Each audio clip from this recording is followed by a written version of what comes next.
नमस्कार दर्शक बंधु ए वीडियो आपन तीनो बहुत बड़ा गुरुत्वपूर्ण खबर गुड़ी आनी आपन वीडियो को शेष पर्यंत देख पीएम आवास योजना रे 3 कोटी हिताधिकारी मानक नाम आसी वर्ष ता सहित पीएम किसान आसला बहुत बड़ा अपडेट यह कौन रही वीडियो स्टार्ट करने पूर्व मोर गोटे छोटे अनुरोध आप मो चैनल को सब्सक्राइब करना सब्सक्राइब कर पाखर बेल बटन को ऑन कर रखु आसतु आज प्रथम खबर स्टार्ट करवा पीएम आवास योजना तरफ मिल 3 कोटी लोक घर यही दिन आरंभ हो आवेदन प्रधानमंत्री द्वारा पीएम आवास योजना जून 15 2015 रे आरंभ होइतिला।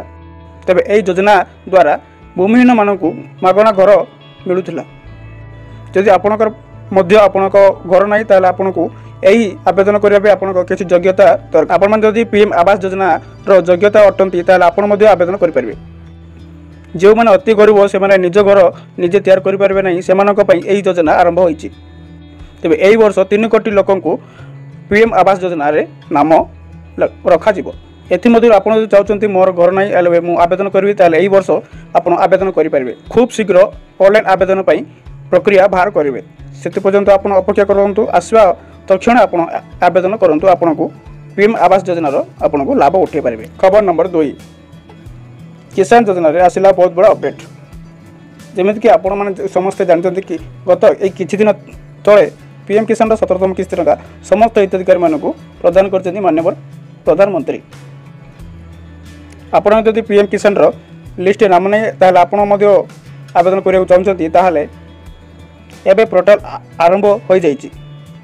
आपण चाहते मु आवेदन करी ताहले आपण पाखर थी जनसेवा केन्द्र को जाई आपण आवेदन करेंगे।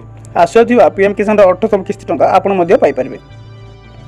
आपड़ यही टंका पाइबा गले आपन को ई-केवाईसी कर बाध्यतामूलक रही। जो मैंने पीएम किसान ई-केवाईसी करनथिबे से माने आगामी 18तम किस्ती टंका पाइपर ना। यदि आपण नाम अच्छी आप किपर जानवे पीएम किसान पोर्टल जाए सेटार आप आधार कार्ड दे आप जापर। राज्य में गरीब कल्याण उपर ध्यान दे समय समय सरकार अनेक गुरुत्वपूर्ण निष्पत्ति नेउछन्ति। एही क्रम में अंत्योदय अन्न योजना राशन कार्डधारक माने अनेक लाभ पाइबाकू जाउछन्ति। दारिद्र्य सीमा रेखा तले थिबा परिवार मानक मोदी सरकार अंत्योदय अन्न योजना कार्यकारी करछन्ति।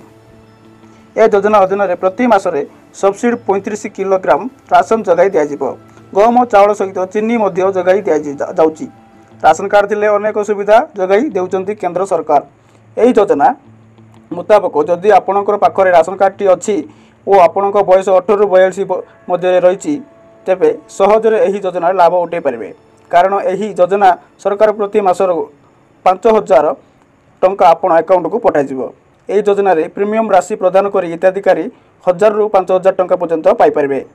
खाली सेतिक नुहे एही योजना शामिल हेबा क्षणे एक प्राथमिक राशि मध्य हिताधिकारी को प्रदान करिया को जाउची। अटल पेंशन योजना जड़ी हेबा लगी 18 ରୁ 40 वर्ष बयस निर्धारित कर स्कीम अधीन पेंशन पाइबा लगी अति कम 20 वर्ष जाए टंका रखा पड़ी थाए।